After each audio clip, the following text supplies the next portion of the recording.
you go lesson. You debo na akwụkwọ je gwafa uzuko ọzọ next week you go lesson. And then you go lesson na ko boss. Nya lesson, one nya lesson. Onya ala ifro. Imi na je tu e me ko nchide ba fa na bi ko nya call you.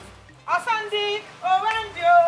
Ife na agba na mba isi na agba m popcorn. Kedu nwanyị aka onye anyị mmanya? Madam Rose. Madam Rose. Na bia. Na bulukwu a. Silas Nwaaba.